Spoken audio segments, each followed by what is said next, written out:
players coming back, players possibly retiring, and our final look at the Buccaneers as they get set to deploy to North Carolina for Week 7.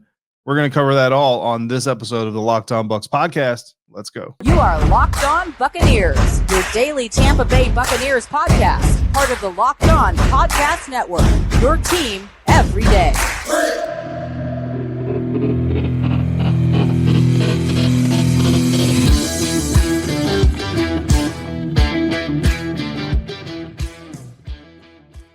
What's up, Bucs Nation, and welcome to the Locked On Bucs podcast, part of the Locked On Podcast Network, your team every day. We are your daily podcast covering the Tampa Bay Buccaneers, free and available on all platforms, including YouTube and the new 10 Tampa Bay Plus app on your Roku or Amazon Fire Stick. And we thank you for making us your first listen or view of the day. I'm David Harrison, writer for BucsGameDay.com. You can find me and my partner on Twitter. I am at DHarrison82. James Yarcho is at JYarcho_Bucs, and the show is at Locked On Bucs. Thanks again for making us your first view or your first listen of the day. Today's episode brought to you by BetOnline. BetOnline has you covered this season with more props, odds, and lines than ever before. BetOnline, where the game starts. What we're confident in and what we're concerned about coming up later. But right now, Tom Brady not only did not cross the line this week with his statements about what it's like to play football and be in season, but he was actually very accurate in following a long-honored tradition of using military terms in football and mixing the terminology of the two. For some of those who may have missed it, on his Let's Go podcast earlier this week, Tom Brady said, quote, "I almost look at like a football season like you're going away on deployment in the military. And it's like, man, here I go again, and there's only one way to do it." He continued, "Whatever you may say, oh man, I want to make sure I spend a little more time doing this during the season. The reality is when it comes down to it, your competitiveness takes over. And as much as you want to have this playful balance with the work balance, this playful balance with the work balance, you're going to end up doing exactly what you've always done." End quote. That comment got a lot of people upset. And listen, anybody who got upset about it, it's your right to get upset about it. If you felt offended or slighted in any way, shape, or form, then that's personally your right. Personally, I am not offended by it. I was not offended by it. I'm not offended by it. For those of you who are new to the show or newer to the show anyway, we don't talk about it every week or every day, but it does come up on occasion. I served in the Army for 20 years, have multiple deployments under my belt. So I would be in said population that apparently could have been offended by those comments. I was not. I wasn't offended when I heard them.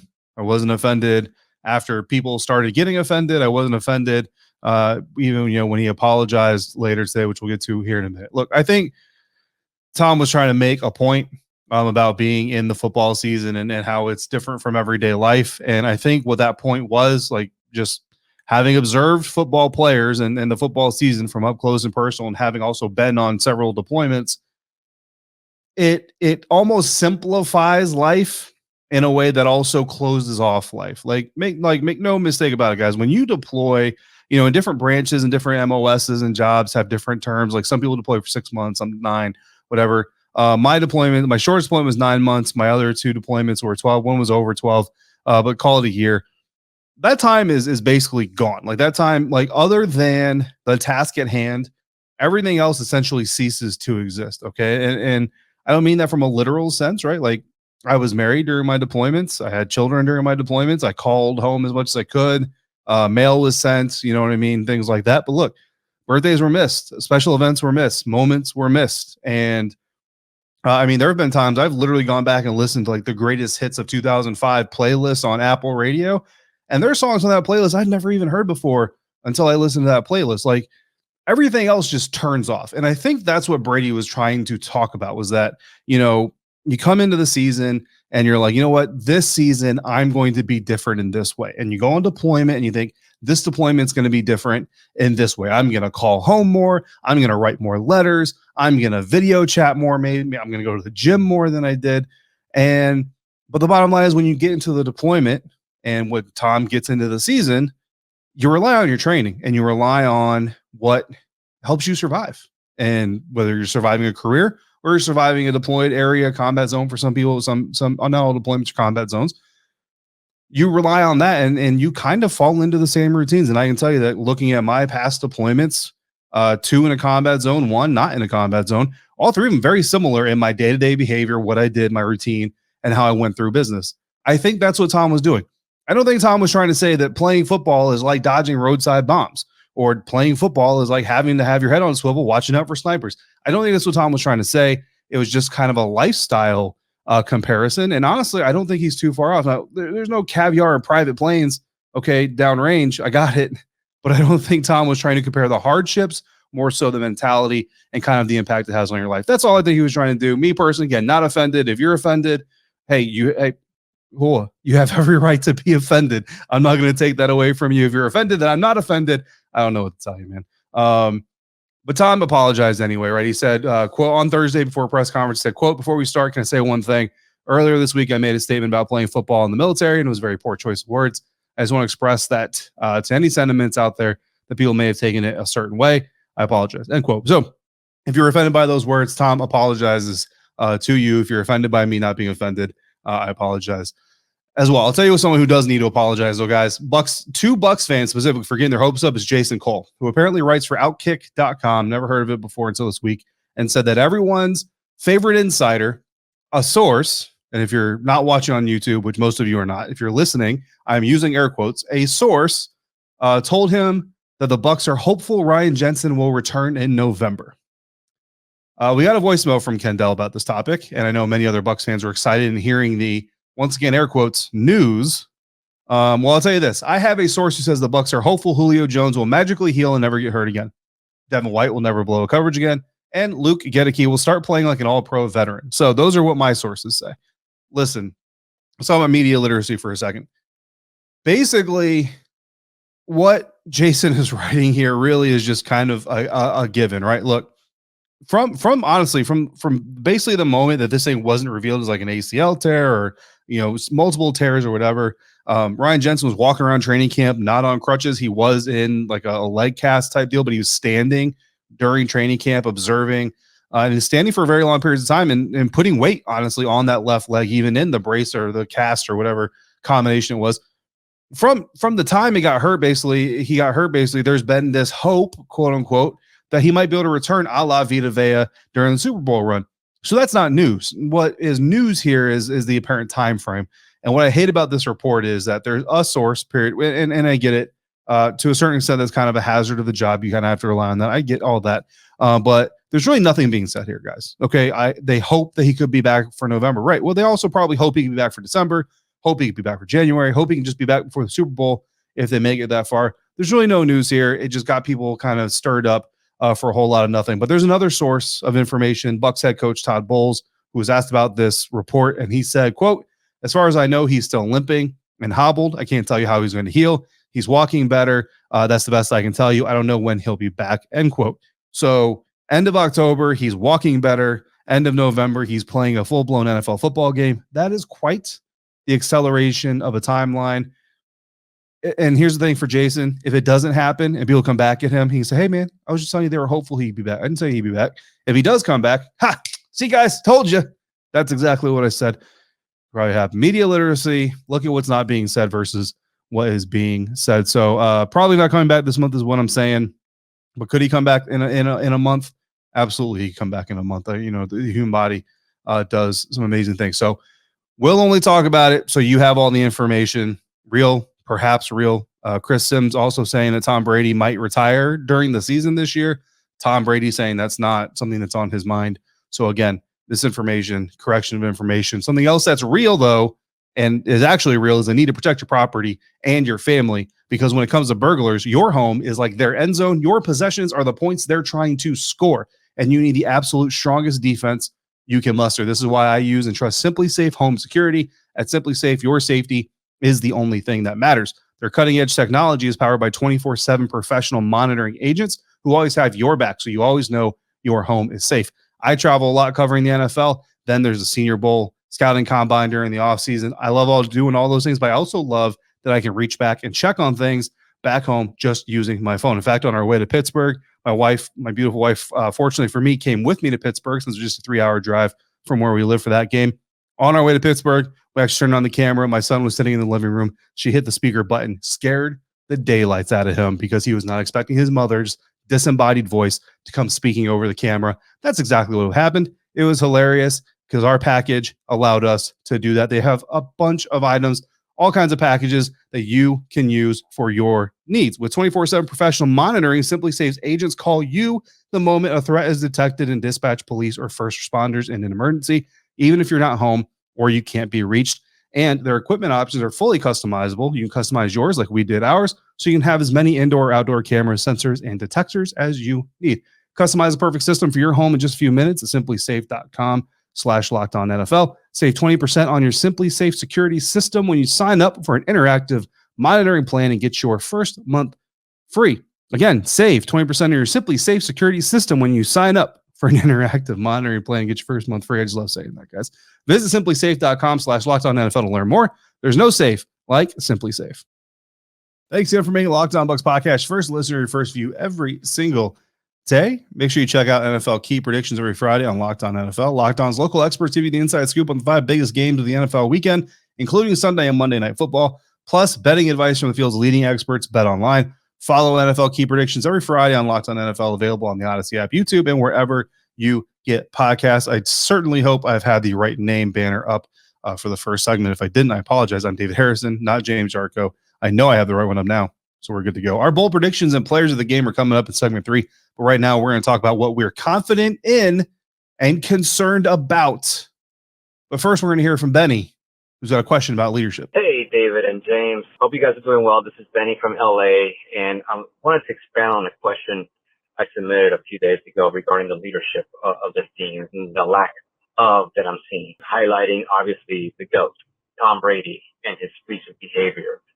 This team has been offensively struggling a lot. At the end of the day, we look at the GOAT, Tom Brady, and what he has brought to this team in the first season alone with the Tampa Bay Buccaneers, taking us all the way to the Super Bowl. I saw a lot of leadership. I saw a lot of the influence he made and the impact he made on other players. Mike Evans elevating Chris Godwin, Leonard Fournette. The list goes on and on and on. This season, not being part of the training camp for 11 days, a lot of the personal crap that he's going through right now obviously has made a mental impact in him. But what I'm seeing and what I'm being disappointed on is hearing about going to a wedding and whatnot and skipping walkthroughs. The issue that I have with that is the current state where we are offensively, the lack of leadership, him berating players on the sideline. Some players might like that, others might not like. So I just wanted to gauge your thoughts on that. Thank you so much. Stay safe. All right, Benny, we appreciate the phone call, and I certainly understand where this question is coming from. A lot of people are asking the same type of question. A lot of Bucs players are getting asked some same type of question, and they're all saying the same thing basically to a T, is that a guy of Tom Brady's caliber has kind of earns a little bit of leeway here and there in some of the things that he can do. Todd Bowles assured us that, he didn't miss anything. The walkthrough, I don't know how important it is for Tom Brady to be at a walkthrough at this point in his career. Look, so let's get with the military comparison theme here, right? There's a saying we have in the Army, retired on active duty. And what it typically is a guy who's 19 and a half years or so, and essentially going through the retirement process. There's a lot of classes, appointments, paperwork you got to do. And typically you have a guy who's kind of, I don't want to say checked out, right? But kind of in a position of lesser importance. They're still on active duty status, but they're basically preparing to leave. So they're focusing more on their personal stuff, their future, than they are the mission at hand within the organization. There's also another saying, do what your rank can handle. Well, in this case, I don't think Tom is retired on active duty because he's still definitely working his butt off and out there playing his tail off, even though it's not successful all the time.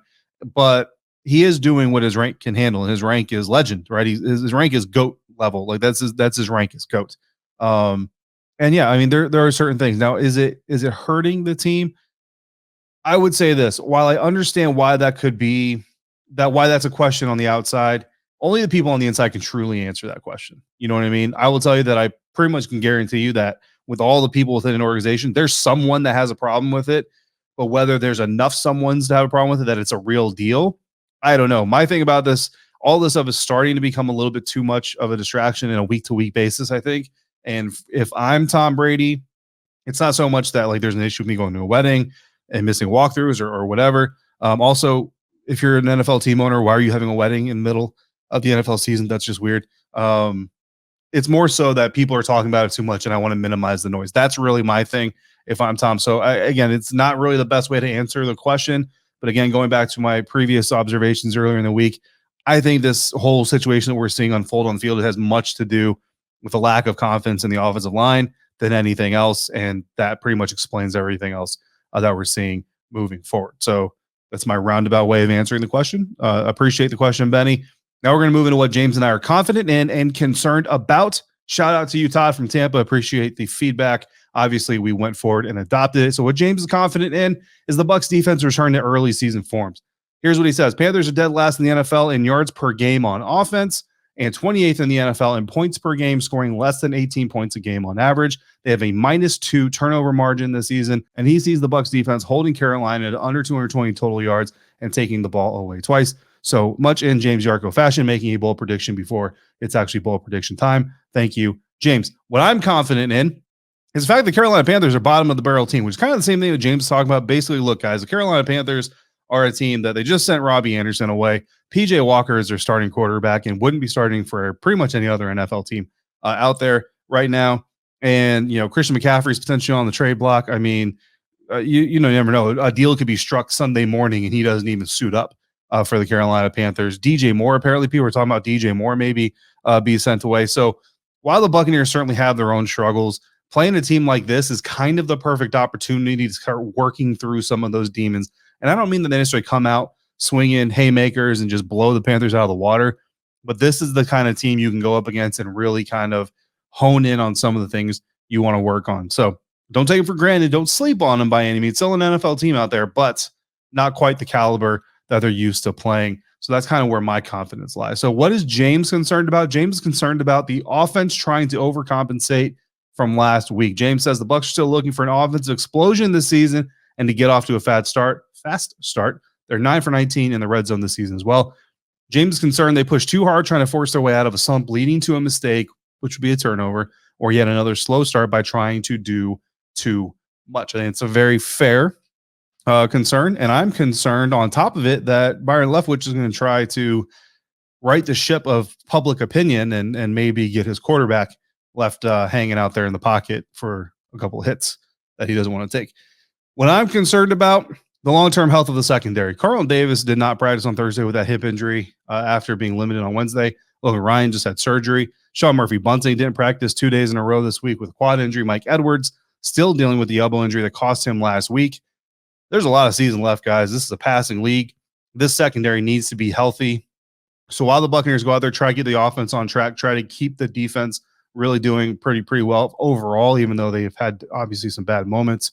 I'm very concerned about the health. So I really hope that in this moment, we need to get a win. We want to get a win. We want to stay undefeated in the division. We don't push somebody out and push them out earlier, and the Buccaneers end up with a more severe injury than maybe they should have, and it impacts the road down the line. So James is concerned that maybe the offense pushes too hard. I'm a little concerned that maybe the defense, by way of playing guys that maybe aren't 100% healthy, will push a little too hard. So that's what we are confident in, and that's what we are concerned about. We're going to come back with some predictions and some score predictions, but we're going to do so thanks to our friends over at BetOnline.net. Your number one source for football betting info this season. BetOnline.net is your number one source for football betting information this season. Find all the latest player developments, team matchups, news podcasts, and in-depth articles and analysis on every game you can find, including odds on whether or not NFL owners will get the 24 votes needed to boot Daniel Snyder out of the NFL ownership fraternity. Right now, the odds are 5-1 that yes, they will. They are 1-8 that no, they will not. So whatever you think, the odds suggest an 88.9% chance that Daniel Snyder will not get forced out by a vote.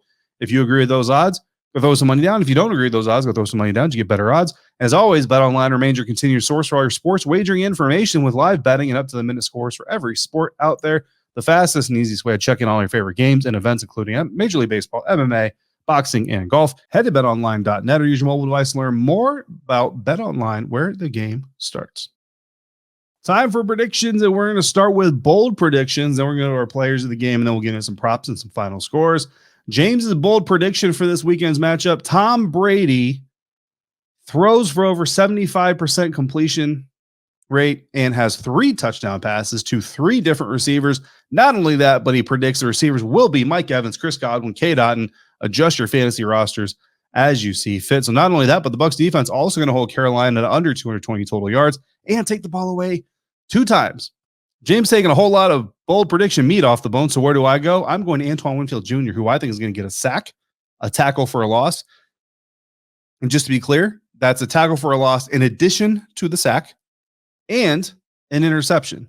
Some sites, they track tackles for losses and sacks together. So it would be a quarterback hit, a sack, and a tackle for loss all in one. Some sites, sacks and tackles for losses are different because tackle for loss is a rush.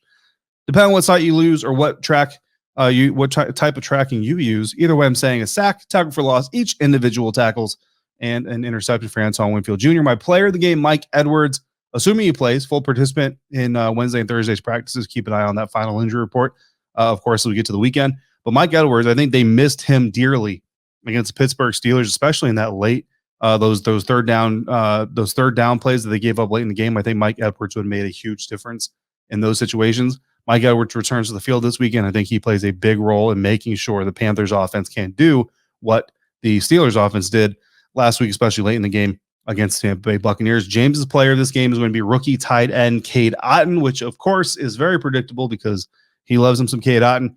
James says he's going to step up in a big, crucial situation now that he's the locked and loaded tight end number 1.